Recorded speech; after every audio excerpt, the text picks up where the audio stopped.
Can we take a break? Yep. Okay. I like to do that because I don't have to worry about the background shape.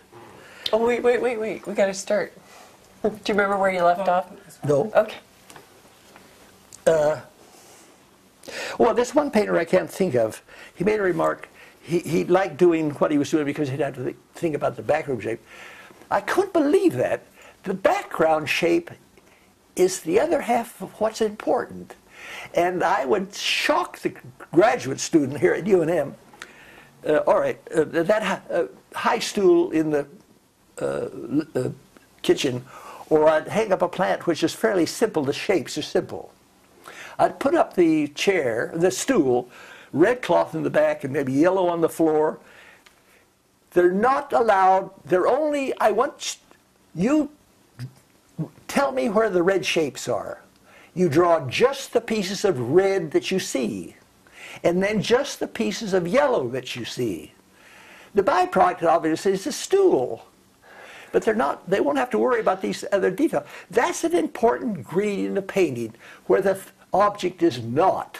Negative? Is that negative I don't space? like the word negative. Oh, okay. It's the background, and there's a foreground. They're two different actors. They support one another and make one. You don't just see this one actor. He's someplace.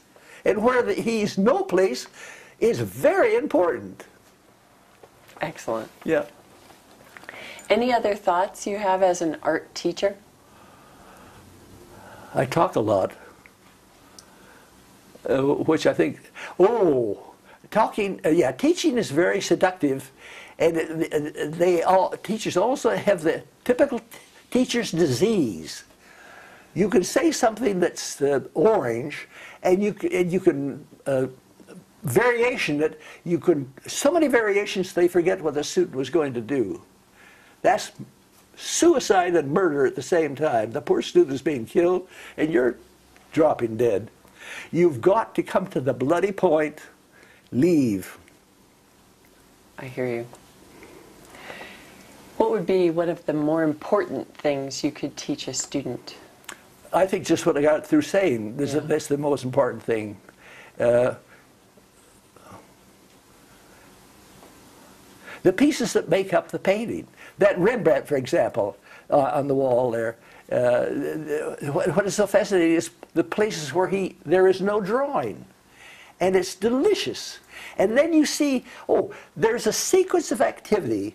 There's quiet, little activity, a lot of activity.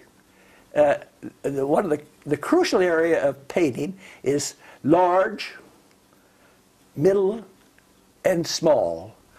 Almost universally you have to do this.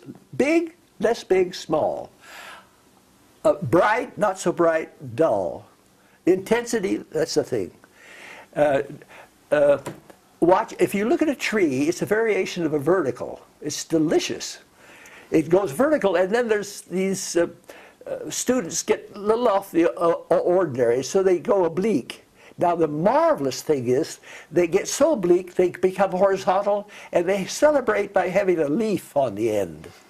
And then after a while, there's another tree that's invisible, and that's in the ground. That it's going in its direction. So these leaves drop, feed, and they go down and nourish the tree at the bottom, and then they send up what they've been fed. Wonderful. Yeah. Wonderful. What are your thoughts about the potential of the new Chenard? Oh, endless. It depends on the imagination.